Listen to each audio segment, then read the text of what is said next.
rate, please subscribe. Thank you.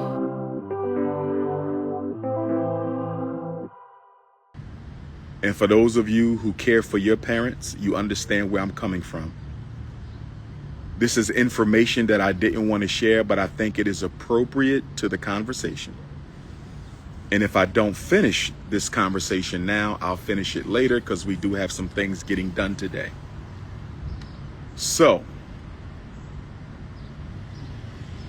I do not know if my firstborn is still with us in the flesh or not. People have been texting me that she may have unalived herself. God forbid. I'm going to hope for the best that no such thing has happened. And I'm going to speak to Baby Smurf's situation in a minute. I'm going to speak to that. But I just want to lay the groundwork by saying that all of this began while I was in Stockholm, Sweden. All of this began while I was in Stockholm, Sweden.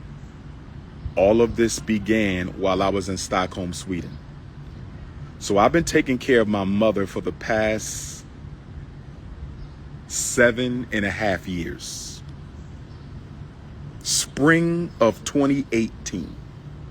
Many of y'all know that in January of 2018, after returning from my second trip to Japan and China, in January of 2018, after returning from my second trip to Japan and China, I had to stand trial with charges that were put upon me by the Pennsylvania State Board of Psychology that were motivated by YouTubian struggle streamers and Dr. Umar detractors. Y'all remember that? Well, shortly thereafter, my mother was hospitalized. My mother has multiple sclerosis. Multiple sclerosis, okay? She's diagnosed with multiple sclerosis. We've always known that, but it didn't begin to affect her until more recently. So anyway, when my mother was hospitalized, I knew that I would be the child of 7 who would take it upon myself to step up and take care of my mother. And after 60 days away from home, my mother finally came home the day before Baby Smurf's birthday, 2018. And I've been caring for my mother for 7.5 years ever since. I have done a great job caring for my mother. When my mother came home, she was on all these meds. The doctor got her off of all the meds. When she came home, mom had different situations going on. She got off of all that. Medications no longer necessary. I'm not perfect, but in my 7.5 years, I have done a great job with my mother. And I can say that most of the time when my mother had a situation, it was because of the aides in the caregivers. It was because of the aides in the caregivers. And so normally, and for those of y'all who care for your parent, you know how tough it is to find decent, professional, reliable, confidential help, right? Decent, professional, reliable, comprehensive help, right? And so, let me see something here. I'm going to turn off the comments, brothers and sisters. This is the first live that I've ever turned off the comments, but I have to.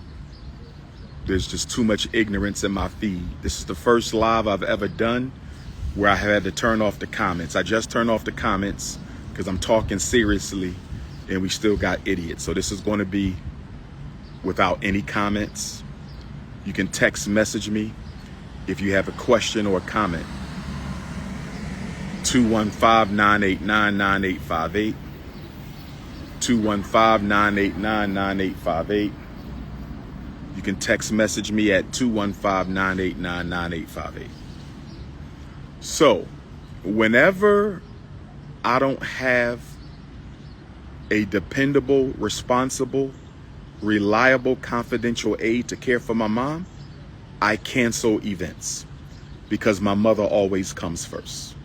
My mother always comes first.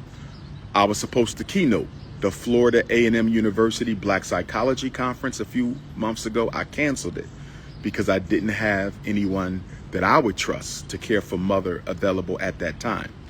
I had to cancel Congo last week, and y'all know how much I wanted to go to the Congo. I had been waiting for that. I had to cancel because mom comes first. When I went to Sweden, there was a young lady who I met because she invited me to Kansas City to speak at an event. So her and her son drove me from Omaha, Nebraska to Kansas City to speak. I believe the event was on December 3rd, 2023. I believe the event was on December 3rd, 2023. I believe the event was December 3rd, 2023. And we had the event. We stayed in contact through text message.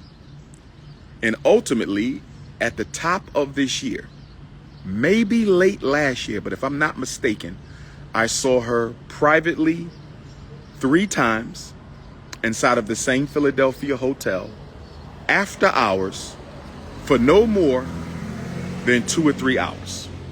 I repeat, I saw her 3 times in a hotel after hours for only a few hours. 3 times. There's a small chance that it was 4 times.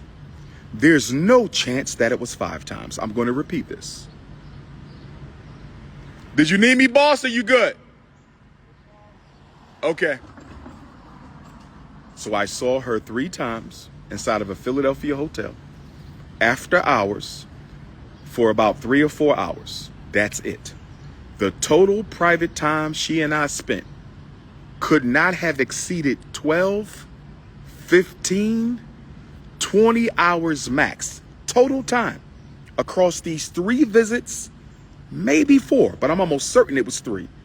No more than 12 to 15, maximum of 20 hours. When it was time for me to go to Sweden, this young lady told me that she would not mind coming to care for my mother. I assured her that I would pay her, and I did pay her. And this is going to be important when I bring up the attorney in a minute, because I consulted with an attorney in Kansas City who told me that if I can prove that I paid her to care for my mother, then she can be charged with HIPAA violations for discussing my mother's personal, sensitive medical information without permission. So this attorney said, if I can prove that I paid her, which means this was business, this was a business transaction, you paid her to care for your mother. And although she included plenty of lies in her narrative, although she included plenty of exaggerations and fallacies and untruths in her narrative, the mere fact that she purported to discuss your mother's personal sensitive information makes her guilty of HIPAA. And if we can prove that she in fact violated HIPAA law by discussing my mother's business, she can be fined, and she can also be jailed, and she can also be prevented permanently from ever working in the human services field again. An attorney told me that. So I have to pay him, okay, the retainer fee, and he's going to pick it up from here. So she could go to jail for what she did against my mother, discussing her personal business. I thought parents were off limits. I thought parents were off limits. I thought parents were off limits. But I guess when you that trifling, when you that low down, when you're that deceptive and manipulative, nothing is off limits. So anyway, brothers and sisters, she said, I can care for your mother. She won my confidence. I said, let's do it.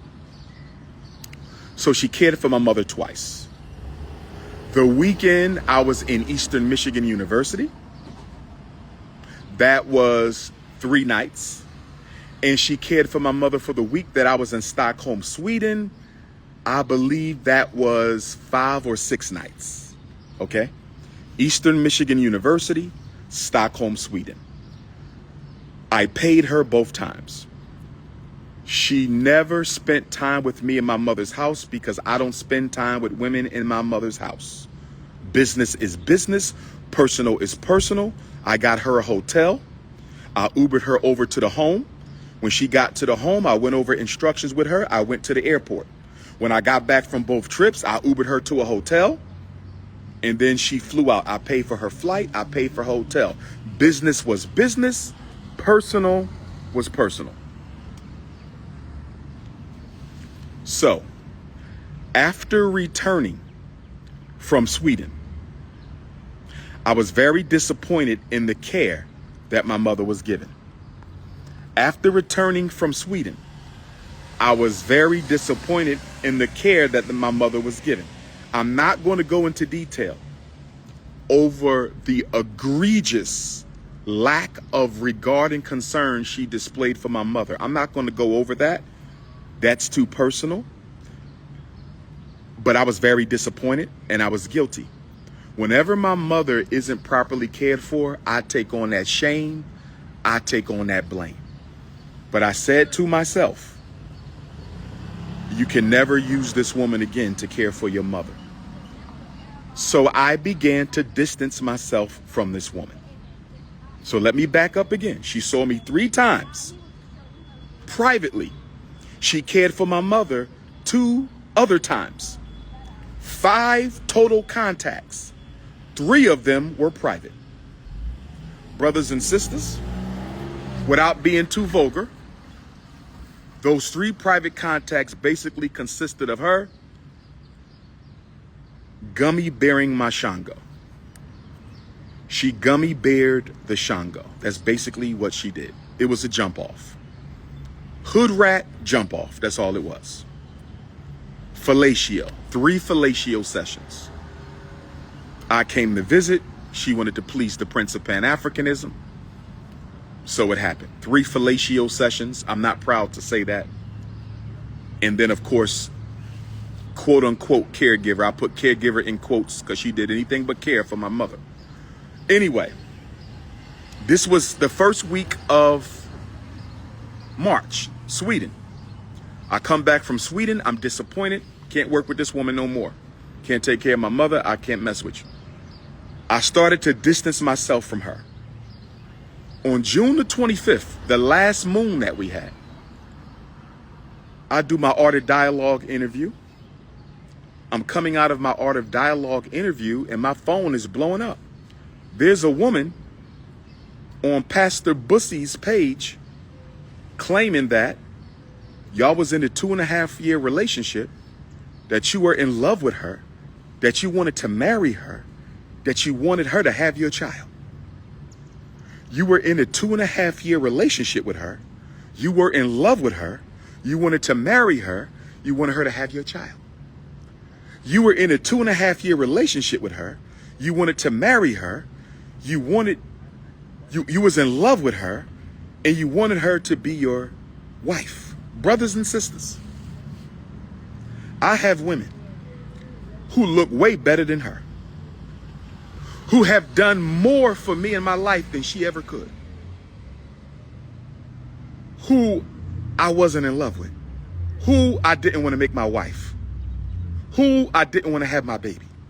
So this woman, this Kansas City thought, this Jezebel, this jump off, this smash and grab, spent 3 times with me, not 3 nights, because I never spent the night. I never spent the night with her in my life. I never spent a night with her in my life.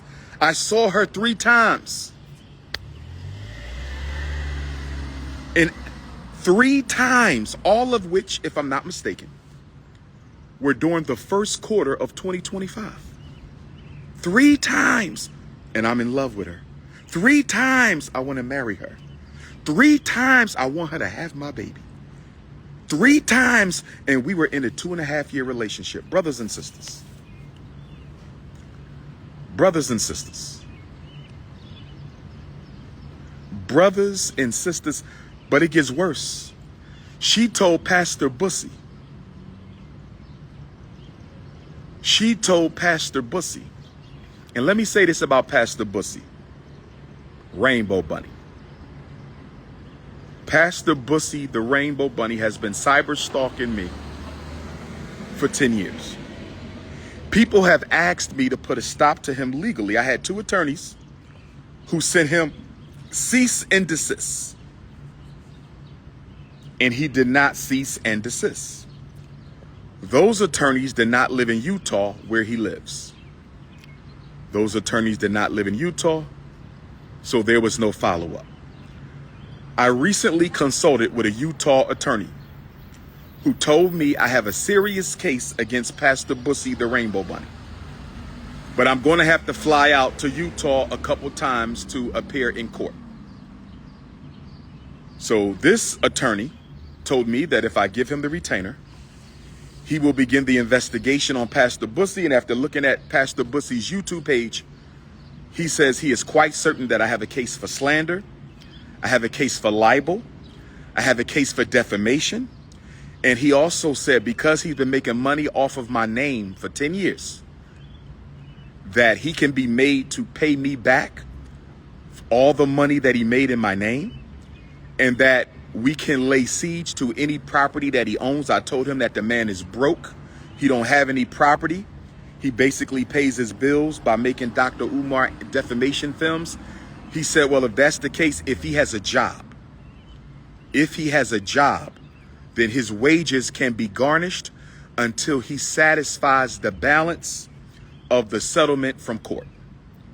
So brothers and sisters, I have finally realized that I have to have a Dr. Umar defense fund. I have to have a Dr. Umar defense fund. And the reason I have to have a Dr. Umar defense fund is not because I have to defend myself. I have to have a Dr. Umar defense fund so I can file suit against people who think it's okay to constantly slander my name and attack my mother. Attack my mother. Attack my mother. So,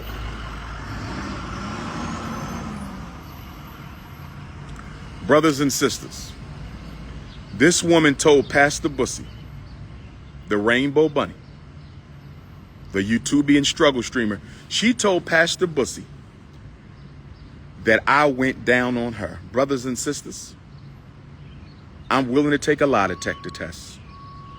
Brothers and sisters, I'm willing to take a lie detector test. Brothers and sisters, I'm willing to take a lie detector test. When that woman,